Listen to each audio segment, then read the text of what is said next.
Hello guys, welcome back to my YouTube channel. और आज हम आए हैं with a fresh new vlog. आज हम करने जा रहे हैं गोरिल्ला का वॉक अराउंड वीडियो और उसका एडवांटेज और डिसएडवांटेजेस के बारे में हम आज बात करेंगे हमारा इस वीडियो पे।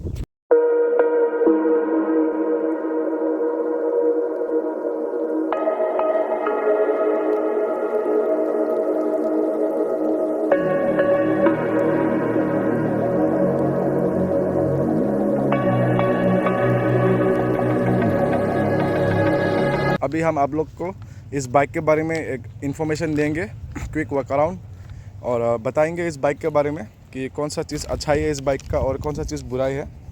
फर्स्ट ऑफ ऑल, इस बाइक का नाम है रॉयल एनफील्ड गोरिल्ला और ये एक रोडस्टर बाइक है। आप लोग मान सकते हो कि रॉयल एनफील्ड का ये एक स्पोर्ट बाइक है, मतलब लाइक लाइट वेट है और पावरफुल सीसी है। और ये बाइक आता है 450 सीसी का और इंजन डिस्प्लेसमेंट है 452 सीसी और ये है single cylinder liquid cool engine. और गाइस, इसका जो माइलेज है वो रॉयल एनफील्ड क्लेम करता है 30, बट पर्सनली मेरे को लगता है कि इसका जो माइलेज है वो बस 22 से लेकर 25 तक ही होगा मैक्स। और इसका जो ग्राउंड क्लियरेंस है वो है 169 mm और इस पे आता है 6 स्पीड गियरबॉक्स। और इस बाइक का वेट है 185 kg। और इसका जो फ्यूल टैंक है वो हो गया 11 लीटर्स का फ्यूल टैंक। और आप लोग को मैं बता देता हूँ, इसका सीट हाइट है 780 mm, तो शॉर्ट राइडर्स के लिए ये बाइक बहुत कंफर्टेबल होने वाला है।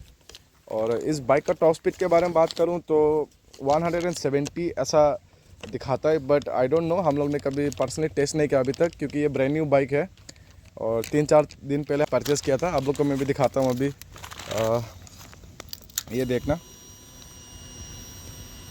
अभी तक इसका रनिंग हुआ है बस 209 किलोमीटर और मैं इसको लगभग 60 किलोमीटर के बाद चला रहा हूँ रेगुलरली इस बाइक के बारे में जानने के लिए, आप लोग के लिए एक रिव्यू वीडियो शूट कर पाने के लिए अच्छे से। तो ये बाइक ब्रांड न्यू बाइक है और इसका एक फास्ट सर्विसिंग भी नहीं हुआ अभी तक। करेंगे इसका डिसएडवांटेजेस में, तो डिसएडवांटेज में सबसे पहले आता है इसका हेडलाइट।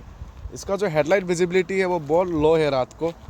लाइक आप लोग हाइपर मारोगे तब भी बहुत लेस विजिबिलिटी होता है इसका, या लाइट का थ्रो बहुत कम है। और सेकंड डिसएडवांटेज में जो काउंट कर रहा हूँ वो है इसका नो स्लीपर क्लच। इस पर कोई फीचर्स नहीं दिया है as such like slipper clutch, क्योंकि being a 450 CC slipper clutch मस्त था।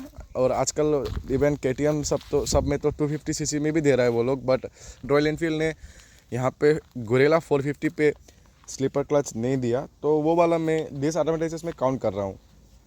और थर्ड डिसएडवांटेजेस क्या है इस पे कि इसका जो ब्रेक बाइट है, इसका ब्रेक बाइट बहुत ही वीक है। आई डोंट नो बाकी का राइडर्स लोग को कैसा लगता है, बट मेरे हिसाब से इस बाइक का जो पावर है, इस बाइक का जो परफॉर्मेंस है, उसके हिसाब से ब्रेकिंग पावर बहुत कम हो गया। क्योंकि बाइक अगर तेज़ भाग सकता है तो बाइक को जल्दी रोकना भी होगा, वही बात है, नहीं तो एक्सीडेंट होने का चांसेस ज़्यादा बढ़ जाता है। तो ब्रेकिंग इस बाइक में मेरे हिसाब से थोड़ा वीक है कंपेयर टू अदर बाइक्स। और आप लोग को मैं दूसरा डिसएडवांटेज बताता हूँ, वो हो गया इसका प्लेन का लिड, यानी कि ये कवर। क्योंकि सिंस ये कवर बाहर पे एक्सपोज थे, कोई भी लोग आके इसको ऐसा खोल के निकाल सकता है, मतलब इतना एक्सपोज है, मतलब और इतना इजीली इसको खोल सकता है। तो ये चीज़ मैं डिसएडवांटेज में गिन रहा हूँ और ये देखने में भी कुछ अच्छा नहीं लगता है। ऐसा लगता है कि कंपनी ने कंप्रोमाइज़ कर दिया बनाते समय। दूसरा डिसएडवांटेजेस क्या है मैं आप लोग को दिखाता हूँ। जैसे कि आप लोग अभी देखना, इस पर कोई टेल लाइट नहीं है। इसका जो इंडिकेटर है यही टेल लाइट है। ये स्टाइलिंग दिया है रॉयल एनफील्ड ने हिमालयन 450 पे भी और गोरिल्ला 450 पे भी, कि टेल लाइट इंडिकेटर के साथ अटैच है, मतलब इंटीग्रेटेड है। तो इसका क्या डिसएडवांटेज है कि मान लो यानी कि कोई एक्सीडेंट में हो या कोई पीछे से गाड़ी आपको ठोक दिया, तो उस मोमेंट में क्या होगा उस इंसिडेंट में कि ये जो टेल देख ले रहे हो आप लोग, ये वाला टेल, ये टेल अगर टूट जाएगा तो ये भी निकल जाएगा। तो उसका मतलब क्या है कि पीछे में बैकलाइट नहीं है तो बैकलाइट ही रिमूव हो जाएगा। और अगर ये टूट जाता है तो फिर ऐसा वाला डिज़ाइन का इंडिकेटर बहुत ही कम चांसेस है आप लोग को मिलना इन लोकेलिटी। तो आप लोग इतना टाइम ड्यूरेशन जब आपका एक्सीडेंट होगा, रिकवर होगा, फिर भी आप लोग को ये वाला इंडिकेटर नहीं मिला तो आप लोग बिना टेल का चलाओगे और तब तक बिना टेल लाइट का चलाना पड़ेगा। तो सिंस ये स्टाइलिंग में तो अच्छा है देखने में, बट ये डिसएडवांटेजेस भी है इस में। और गाइस दूसरा डिसएडवांटेज क्या है कि ये बाइक में पीछे का रियर मार्केट नहीं है। इसका रियर मार्केट ये छोटा वाला ही है और पीछे पे नो रियर मार्केट। अभी तो फ़िलहाल ठीक है, अभी तो विंटर टाइम चल रहा है और स्टाइलिंग के मामले में टायर बड़ा भी लग रहा है, अच्छा भी लग रहा है। बट बारिश के मौसम में ये पीछे का टायर जो है ये थोड़ा निकला हुआ है, सो ये बहुत कीचड़ फेंकेंगे। ये जो बैठेगा पिलियन में, ये वाला सीट में, ये कीचड़ यहाँ तक भी आ सकता है। अगर बाइक स्पीड पे चलाओगे तो यहाँ तक भी कीचड़ आने का चांसेस है, क्योंकि इसका जो बॉडी है वो ठीक यहाँ पर ख़त्म हो जाता है इसका बॉडी। और ये वाला तो कितना ही बचाएगा मडगार्ड, तो नीचे का वाला जितना कीचड़ है वो सब ऊपर आ जाएगा। तो ये वाला भी मैं डिसएडवांटेज में काउंट करता हूँ, नो रियर मडगार्ड। और दूसरा डिसएडवांटेज क्या है कि इस पे जो आगे का सस्पेंशन दिया है वो रॉयल एनफील्ड ने टेलीस्कोपिक सस्पेंशन दिया है, जबकि आजकल का बाइकों में स्टेबिलिटी के मामले में सब लोग यूएसडी सस्पेंशन देता है। बट यहाँ पे इन लोग ने प्राइस को कंप्रोमाइज़ करके सिर्फ टेलीस्कोपिक सस्पेंशन दिया है, जो 3 लाख पर बजट का बाइक है उस पर टेलीस्कोपिक सस्पेंशन के साथ रॉयल एनफील्ड प्रोवाइड कर रहा है। तो मैं वो डिसएडवांटेजेस में काउंट करता हूँ। और गाइस दूसरा डिसएडवांटेज क्या है कि what do you expect from royal Enfield, vibration, right. तो ये जो बाइक है ये भी वाइब्रेशन करता है बट उतना जल्दी नहीं करता है। ये जब 5000 आरपीएम पार करता है तो वाइब्रेशन स्टार्ट हो जाता है फुट पैक्स पे, मिरर्स पे और स्लाइटली एट हैंडल बार्स। तो वाइब्रेशन है इस बाइक में आफ्टर क्रॉसिंग 5000 आरपीएम और मैं टेक इट एज 6000 आरपीएम। तो 5000 से लेकर 6000 आरपीएम का बाद तो वाइब्रेशन स्टार्ट ज़रूर होंगे इस बाइक पे। और इसका जो एडवांटेज है वो है इसका फैट टायर्स। इस पे जो फ्रंट का टायर है वो भी बहुत बड़ा है, लाइक केटीएम सीरीज़ का जितना बाइक है आज तक 390 तक उससे बड़ा है। केटीएम पे आता है 110 80/17, बट यहाँ पे आता है 120 70/7। तो ये साइज़ है ये टायर का। और ये टायर लगभग पल्सर 150 से लेकर 220 उसका पीछे का रियर टायर का साइज़ है। इसका फ्रंट टायर इतना बड़ा है। और बात करते हैं इसका पीछे का टायर। इसका पीछे का टायर भी बहुत बड़ा है और यही टायर ही ये बाइक का लुक्स को और एनहेंस करता है। जैसे कि आप लोग को दिखाता हूँ मैं, इसका जो पीछे का टायर है वो है 160 60/17।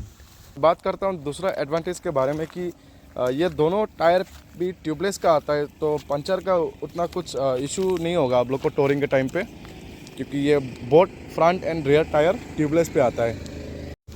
और बात करते हैं दूसरा एडवांटेज के बारे में, वो है इसका राइड बाय वायर थ्रॉटल। ये जो आप लोग देख रहे हो ये यहाँ पे सेंसर वगैरह फिटेड है और ये हो गया राइड बाय वायर, यानी कि इस पर कोई वायर नहीं है। ये पूरा ऑटोमेटिक मतलब सेंसर बेस्ड ये परफॉर्मेंस देता है। और इसका एडवांटेज क्या है राइड बाय वायर का कि आप लोग का एक्सेलरेशन बहुत फास्ट होता है, मतलब बहुत क्विक कंपेयर टू वायर वाला थ्रॉटल, वायर वाला एक्सेलेटर। ऐसा वाला जो राइड बाय वायर फीचर है वो फर्स्ट इंट्रोड्यूस किया केटीएम ने 2017 में और रॉयल एनफील्ड अभी 2024 में अपना बाइकों पे ये राइड बाय वायर दे रहा है आजकल। और बात करते हैं दूसरा एडवांटेज के बारे में, वो है कि इसका बाइक का बिल्ड क्वालिटी। बाइक का बिल्ड क्वालिटी बहुत सही है, फिट एंड फिनिश बहुत सही है। स्विचेस को भी देख लो आप, ये भी देख लो स्विचेस और टैंक वगैरह ये सब ओवरऑल बहुत फिट एंड फिनिश बहुत अच्छा है इस बाइक का, देखने में भी अच्छा लगता है। तो ये वाला एडवांटेजेस में मैं गिन रहा हूँ। बात करते हैं दूसरा एडवांटेजेस के बारे में, वो है कि इसका लो सीट हाइट।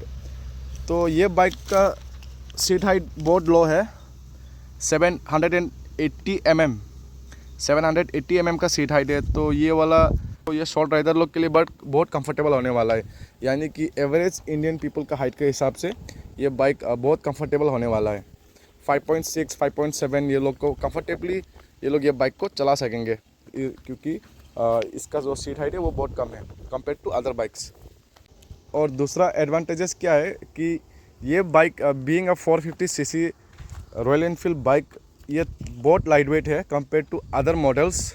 तो लाइट वेट और पावरफुल इंजन बहुत अच्छा कॉम्बिनेशन है, जो ये बाइक का एक्सेलरेशन में आप लोग देख सकते हो। मतलब जैसे कि लाइक जो पावर है इस बाइक में और वेट की वजह से ये बाइक बहुत जल्दी क्विक एक्सेलरेशन पकड़ता है, स्पीड जल्दी पकड़ लेता है। तो वो मैं एडवांटेजेस में गिन रहा हूँ।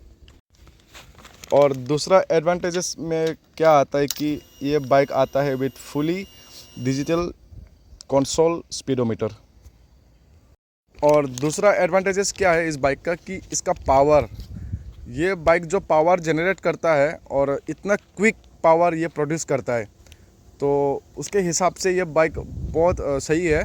बीइंग अ रोडस्टर ये बाइक बहुत फास्ट है, 450 सीसी, और रॉयल एनफील्ड का ये आज तक का सबसे फास्टेस्ट बाइक है मेरे हिसाब से।